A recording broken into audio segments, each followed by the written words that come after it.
नमस्कार दोस्तों, एक और वीडियो में आपका स्वागत है। इस वीडियो में हम सिंपल इंटरेस्ट के कुछ इंपॉर्टेंट क्वेश्चन सॉल्व करेंगे जो कि सभी प्रकार की प्रतियोगी परीक्षाओं के लिए काफ़ी ज़्यादा इंपॉर्टेंट हैं। तो चलिए वीडियो को शुरू करते हैं।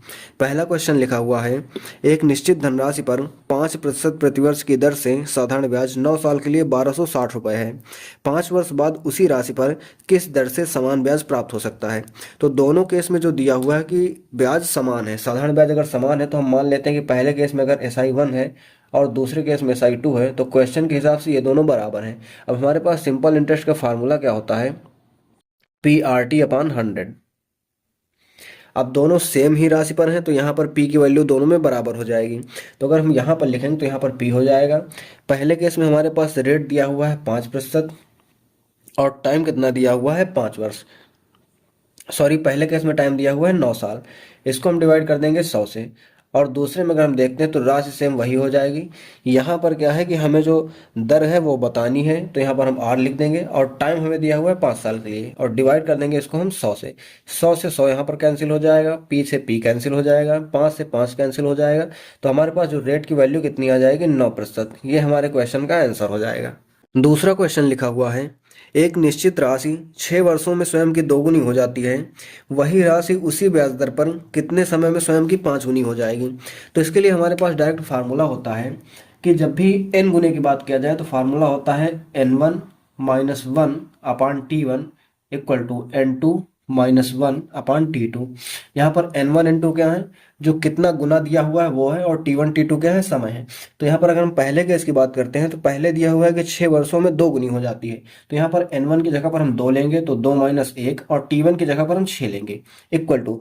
दूसरे केस में दिया हुआ है कि कितने समय में स्वयं की 5 गुनी हो जाएगी। 5 गुनी का मतलब N2 की वैल्यू हम 5 ले लेंगे और T2 हमें बताना है, टाइम बताना है। इसको सॉल्व करेंगे तो हो जाएगा 1/6 इक्वल टू, यहाँ पर 5 माइनस 1 कितना हो जाएगा, 4/T2। तो यहाँ से अगर हम निकालेंगे तो T2 की वैल्यू हमारे पास कितनी आ जाएगी, क्रॉस में मल्टीप्लाई करेंगे 24 साल। ये हमारे क्वेश्चन का आंसर हो जाएगा। लेकिन इसे सॉल्व करने का हमारे पास एक और तरीका है, वो कैसे हम करेंगे चलिए समझते हैं। हम मान लेते हैं कि हमारे पास जो भी मूलधन है वो P है, ठीक है। तो पहले क्या दिया हुआ है कि जो राशि है वो 6 वर्षों में स्वयं की 2 गुनी हो जाती है। तो अगर P राशि है तो 2 गुनी का मतलब क्या हो जाएगी, ये 2P हो जाएगी। कितने टाइम में, 6 साल में। और आगे हमसे पूछा गया कि कितने टाइम में यह स्वयं की 5 गुनी हो जाएगी। तो ये स्वयं की कितनी गुनी हो जाएगी, 5 गुनी का मतलब 5P हो जाएगी। अब यहाँ पर अगर आप देखो तो P से 2P होने में कितना बढ़ा है, तो यानी कि P का ब्याज बढ़ा है। यहाँ पर P से 5P होने में कितना ब्याज बढ़ेगा, तो यहाँ पर 4P का ब्याज बढ़ेगा। अब ध्यान से आप समझिए, अगर P बढ़ने में 6 साल लगते हैं तो 4P बढ़ने में कितना साल लगेगा, इसको हम 6 से मल्टीप्लाई कर देंगे यानी कि 24 साल। ये हमारे क्वेश्चन का आंसर आ जाएगा। इसको हम इस तरह से डायरेक्ट फार्मूले से भी सॉल्व कर सकते हैं या फिर ऐसे भी सॉल्व कर सकते हैं, दोनों तरह से हमारा आंसर सेम ही आएगा। तीसरा क्वेश्चन देखते हैं। लिखा हुआ है, एक धनराशि 3 वर्षों में साधारण ब्याज के तहत अपने आप की 2 गुनी हो जाती है। वह कितने वर्षों में अपनी आप की 52 गुनी हो जाएगी। तो अगर इसे हम फार्मूले से सॉल्व करेंगे तो कैसे करेंगे, फार्मूला हो जाएगा हमारा N-1 इक्वल टू N2-1/T2। यहाँ पर अगर हम वैल्यू पुट करें तो N1 की वैल्यू क्या है, पहले में दिया हुआ है कि 3 वर्षों में अपने आप की 2 गुनी हो जाती है। तो यहाँ पर 2 गुनी हो जाती है तो 2-1 बटे टाइम कितना हो जाएगा, 3 वर्ष बराबर। दूसरे में दिया हुआ है कि कितने वर्षों में अपने आप की 52 गुनी हो जाएगी। तो N2 की वैल्यू यहाँ पर 52 हो जाएगा। 52-1 बटे टाइम हमें बताना है। तो यहाँ पर देखें तो 2-1 1 हो जाएगा, तो इसे क्रॉस में मल्टीप्लाई करेंगे तो T2 हो जाएगा इक्वल टू, यहाँ पर 52-1 51 हो जाएगा। तो 51 को 3 से मल्टीप्लाई कर देंगे। 51 को जब हम 3 से मल्टीप्लाई करेंगे तो कितना हो जाएगा, 153 साल। ये हमारे क्वेश्चन का आंसर हो जाएगा। इसे लगाने का दूसरा तरीका देखते हैं कि हम इसको कैसे सॉल्व कर सकते हैं। तो अगर हम मान लेते हैं कि हमारा मूलधन P है तो पहले दिया हुआ है कि यह 3 साल में यानी कि 3 ईयर में अपने आप का 2 गुना हो जाता है। तो 2 गुना होगा तो 2P हो जाएगा। अब आगे हमसे पूछा गया कि कितने साल में अपने आप का 52 गुना हो जाएगा यानी कि 52P हो जाएगा। तो अब यहाँ पर देखो तो P से 2P होने में कितना ये बढ़ा है, तो P बढ़ा है। ये P हो जाएगा हमारा ब्याज। यहाँ पर हम देखते हैं तो P से 52P होने में कितना बढ़ा है, तो 51P यहाँ पर बढ़ा है। अब अगर P बढ़ने में 3 साल लगते हैं तो 51P बढ़ने में कितना साल लगेगा, इंटू हम इसमें 3 कर देंगे। क्यों? क्योंकि यहाँ पर भी मल्टीप्लाई 3 से हुआ है तो इधर भी मल्टीप्लाई 3 से होगा। यहाँ पर अगर हम 3 से मल्टीप्लाई करेंगे तो 51 में 3 से मल्टीप्लाई करेंगे तो कितना हो जाएगा, 153 साल। ये हमारे क्वेश्चन का आंसर हो जाएगा।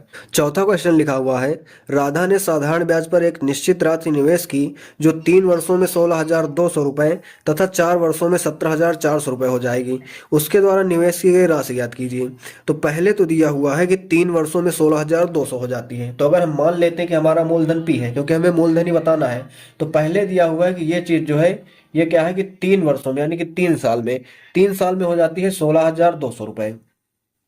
और आगे दिया हुआ है कि यह 4 साल में 17,400 हो जाती है। तो अगर हम देखते हैं कि ये 4 साल में कितनी हो जाती है, तो 4 साल में हो जाती है 17,400। कितने टाइम में? 4 साल में। अब आप अगर ध्यान से समझो तो जो साधारण ब्याज होता है, सिंपल इंटरेस्ट होता है, वो हर साल बराबर बढ़ता है। तो ये 3 साल में राशि इतनी हो गई, 4 साल में इतनी हो गई, तो इन दोनों के बीच में अगर हम देखेंगे यहां से यहां तक, तो यहां से यहां तक कितना हो जाएगा, 1 साल। 1 साल में कितना बढ़ा ये हम निकाल लेंगे। तो 17,400 में से अगर 16,200 माइनस कर देंगे तो आ जाएगा हमारा 1,200 रुपए। इसका मतलब हो जाएगा कि 1 साल में 1,200 रुपए ब्याज बढ़ा है। अगर 1 साल में 1,200 बढ़ा है तो 3 साल में कितना हो जाएगा, 3,600 रुपए। 3,600 रुपए। अब ये हमारे पास ब्याज है, ये हमारे पास मिश्र धन है और हमें मूलधन निकालना है। तो मूलधन के लिए फार्मूला क्या होता है, मिश्र धन माइनस ब्याज। यानी कि हम 16,200 में से 3,600 को माइनस कर देंगे। अगर 3,600 माइनस कर देंगे तो कितना आ जाएगा, डबल जीरो आ जाएगा। 12 में से 6 जाएगा 6 और 15 में से 3 जाएगा 12। तो 12,600 हमारा मूलधन आ जाएगा। यही हमारे क्वेश्चन का आंसर होगा। इसको अगर हम यहां से देखते हैं तो यहां से भी आंसर आ जाएगा। कैसे आएगा, 1 साल में अगर 1,200 रुपये ब्याज मिलता है तो 4 साल में 1200 कितना हो जाएगा, 4,800। अब यहां पर भी अगर हमें मूलधन निकालना है तो मूलधन क्या हो जाएगा, मिश्र धन माइनस का ब्याज। तो मिश्र धन कितना है, 17,400, और माइनस कर देंगे इसमें से हम 4,800। यहां पर देखते हैं तो 0 0 आ जाएगा, 14 में से 8 जाएगा 6 आ जाएगा, और 16 में से 4 जाएगा तो 12,600। ये भी हमारे क्वेश्चन का सेम ही आंसर आ गया। तो हमारा मूलधन कितना हो जाएगा, 12,600 रुपए। एक व्यक्ति साधारण ब्याज पर 9,000 को 3 भागों में 3%, 4% और 6% की दर से निवेश करता है। 1 वर्ष के अंत में उसे तीनों मामलों में समान ब्याज प्राप्त हुआ, तो 6% पर निवेशित राशि कितनी थी।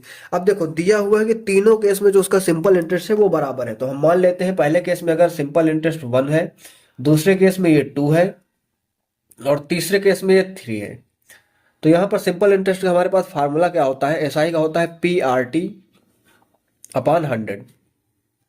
तीनों में रेट अलग अलग है लेकिन टाइम समान दिया हुआ है। तो टाइम को और इसको हम नहीं लेंगे, क्योंकि रेशियो में क्या होता है कि जो चीजें समान होती है वो कट जाती हैं। हम यहाँ पर P और R लेंगे केवल। तो पहले केस में हम मान ले रहे हैं P1 है, और पहले केस में रेट दिया हुआ है 3%।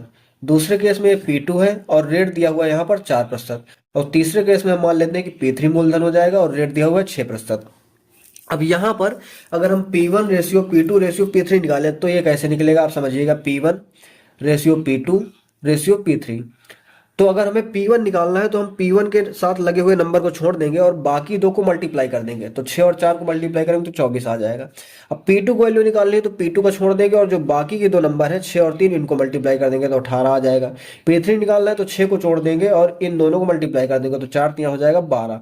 ये हो जाएगा इनका रेशियो। अब इसको हम सॉल्व कर सकते हैं और भी। तो 6 से काटेंगे तो 4 बार में, 6 से काटेंगे 3 बार में, 6 से काटेंगे 2 बार में। ये आ जाएगा इनका रेशियो। अब हमारे पास क्वेश्चन में दिया हुआ है कि जो टोटल राशि है वो 9,000 रुपए है, और यहाँ पर तीनों राशियों को मिला करके कितना आ जाएगा। तो यहाँ पर आ जाएगा 4 3 7 2 9 यूनिट। यानी कि 9 यूनिट की वैल्यू हमारे पास कितनी आ जाएगी, 9,000 रुपए। हमें चाहिए कितनी की वैल्यू, 2 यूनिट की चाहिए। तो पहले हम 1 की अगर निकालेंगे तो 1 यूनिट की वैल्यू कितनी आ जाएगी हमारे पास, 1,000 रुपए। अब हमें 2 यूनिट की बतानी है तो 2 यूनिट की फिर हमारे पास कितनी आ जाएगी। अगर 1 यूनिट की वैल्यू 1,000 है तो 2 यूनिट की वैल्यू हमारे पास आ जाएगी 2,000 रुपए।